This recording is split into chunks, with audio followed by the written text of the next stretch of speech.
So after you leave Animal Kingdom, that's 13.1, right on the kind of outside when you exit the park. And then you run right around kind of the front entrance of Animal Kingdom. Sorry, I'm trying to do all these motions with my hands. But you run by the front of Animal Kingdom, then you go back out to another Disney-owned highway. And this comes the daunting part.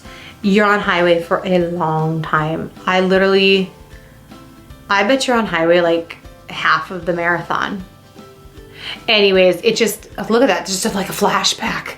It's like some post-traumatic race crap. But you're on the highway a long time. It's very daunting. For me, music helps. And so then you're on your way to ESPN Sports Complex. I felt like I was doing super duper good until I got into ESPN. My mind just started playing these games. My legs and my knees were starting to hurt. Not bad, like I had to quit, but just I could feel it kind of coming on.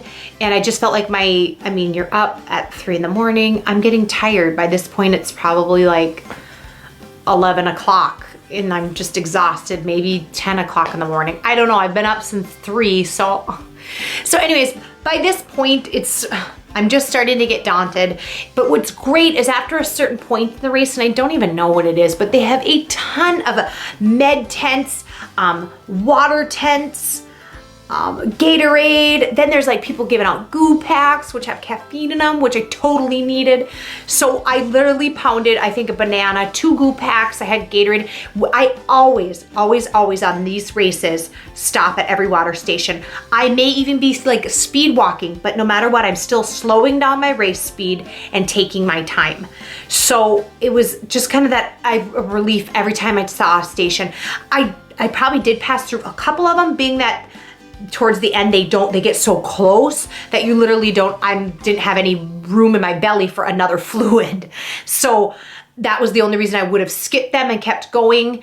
But I would say on the outs, ESPN Sports Complex really messes with your mind, because it's literally like zigzag, circle. I mean, you don't even know where you're at. You're just like, and then you'll see people and you're like, there's more places to run. There's more courses up ahead. I mean, you literally would point and just go, I don't want to run anymore.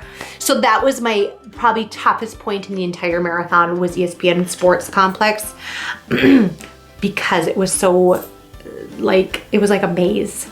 Anyways, upon exiting of the ESPN Sports Complex, it seriously got a lot better because the caffeine totally kicked in. It was like I was zooming. So by the time you get out of there, I think you're at like mile 21, something like that. You're around mile 20 to 21. And then all I remember is you kind of get back on that highway that you just came down and you head back down it. So now you're going back, but you're heading towards Hollywood Studios. You're getting so much closer. All I remember is hitting mile 23 and seeing Sleeping Beauty as the mile marker. And she's my favorite Disney princess. And I just felt relief. I knew I had 3 miles. I had a 5K left. I can do a 5K. So I had all this energy. And I mean, at this point still, you're kind of going up on ramps and stuff, because you're on a highway in Disney. So it's not like it's, you're all on level ground. You're starting to enter these parks. So there's different on-ramps and such. So you kind of go a couple more miles and then you enter Hollywood Studios. And just entering Hollywood Studios, I knew how close the proximity I was. Our hotel, the Dolphin, was right by there, and from the Dolphin I can see the Epcot ball from our hotel room. So I knew how close I was, and it literally made me, the last probably 3 miles, not even feel anything. So what you do is you go through Hollywood Studios, you go through a portion of it. It's really cool. You kind of we got to run by the sorcerer hat. That's gone now. That's another thing that's gone. But we were able to run by that and then run down Main Street, and they block off with cones kind of down the center, and there's just rows of people cheering for you because the parks are open at this point, so there's people there. So I think for a portion of time, for a couple hours, it's blocked off for all the racers to get through. So that was super magical, just seeing all these people cheering for you, excited for you, and you're so close to the finish line. So once you leave Hollywood Studios, you kind of come out, and I don't know if is there a fountain there? I don't know, if you're by that really cool like 1950s entrance. It's super duper cute. You run out of there, you kind of go like you're heading towards where you'd get on the boats, but you don't obviously get on the boats. You run, there's a lake walk, or not a lake walk, a boardwalk.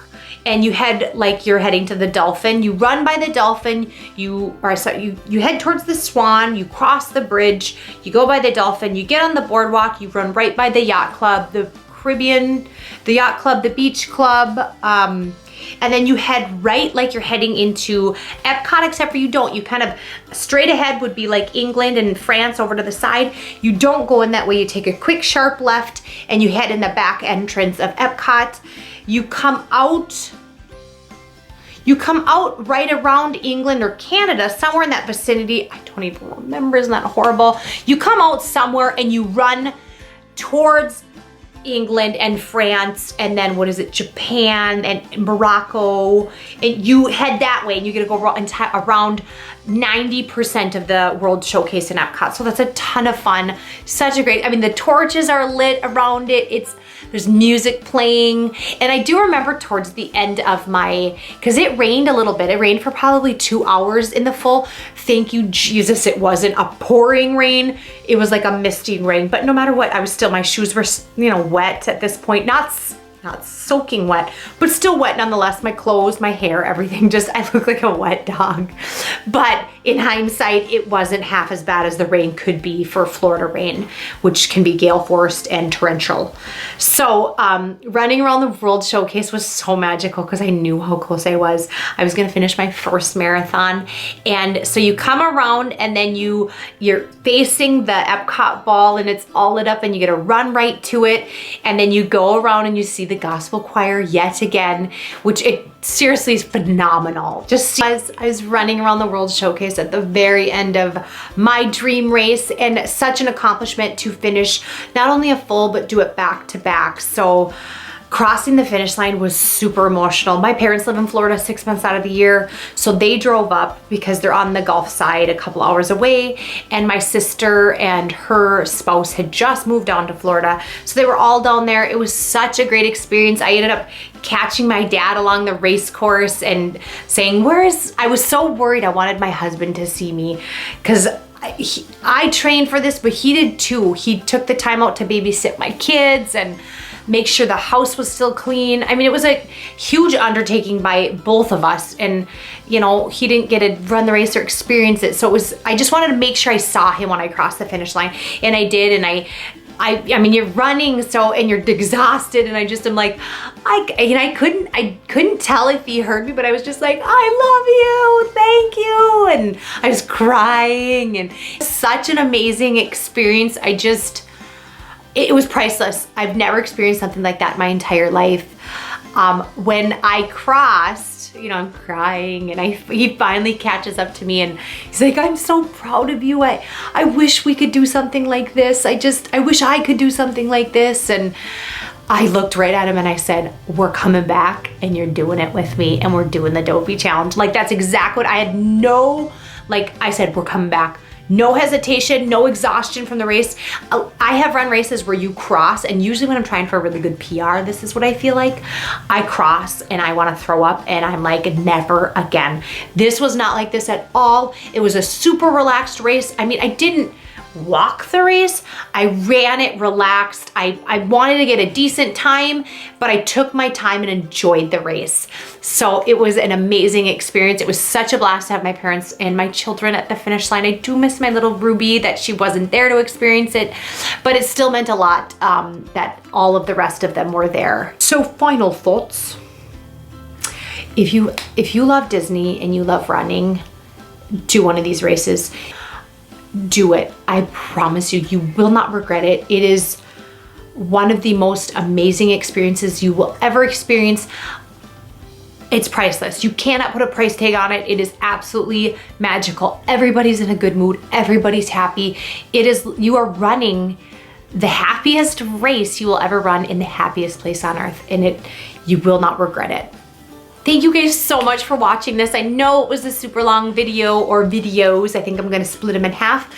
But again, thank you so much for watching. Please give me a big thumbs up and subscribe to my channel. I'd really appreciate it. I hope you guys have a magical day, and thanks for watching. And I hope you go sign up for a Run Disney event. I promise you will not regret it. Best decision I've ever made. So bye guys, thanks.